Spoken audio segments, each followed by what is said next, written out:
प्राचीन समय में राजा हरिश्चंद्र नाम के एक महान और सत्यवादी राजा थे। वे अयोध्या के राजा थे और अपनी सच्चाई व न्याय के लिए पूरे विश्व में प्रसिद्ध थे। उनकी एक ही प्रतिज्ञा थी, कभी भी झूठ नहीं बोलेंगे, चाहे कुछ भी हो जाए। एक दिन महर्षि विश्वामित्र ने उनकी सत्यनिष्ठा की परीक्षा लेने का निश्चय किया। उन्होंने स्वप्न में राजा से दान मांग लिया। राजा हरिश्चंद्र ने वचन दे दिया कि वे जो भी मांगा जाएगा दे देंगे। सुबह जब राजा जागे तो महर्षि विश्वामित्र उनके सामने आकर दान मांगने लगे। उन्होंने राजा से पूरा राज्य ही मांग लिया। राजा हरिश्चंद्र ने बिना हिचकिचाए अपना सारा राज्य उन्हें दे दिया। लेकिन महर्षि यहीं नहीं रुके। उन्होंने कहा कि दान के साथ दक्षिणा भी देनी होगी। अब राजा के पास कुछ भी नहीं बचा था, इसलिए उन्होंने अपनी पत्नी तारामती और पुत्र रोहिताश्व के साथ काशी जाने का निर्णय लिया।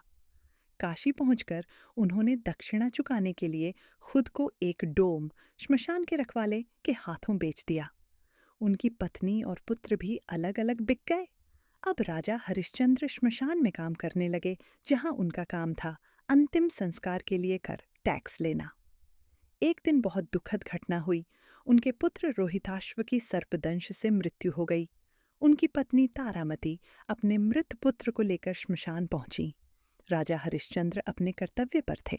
उन्होंने अपनी पत्नी को पहचान लिया, लेकिन धर्म और नियम के कारण उन्होंने कहा, श्मशान में अंतिम संस्कार के लिए कर देना होगा। तारामती के पास कुछ भी नहीं था। उन्होंने अपने आंचल का एक हिस्सा फाड़कर देने की कोशिश की। यह देखकर भी राजा हरिश्चंद्र अपने धर्म से नहीं डिगे। तभी महर्षि विश्वामित्र और देवता प्रकट हुए। यह सब उनकी परीक्षा थी। राजा हरिश्चंद्र ने हर परिस्थिति में सत्य और धर्म का पालन किया था।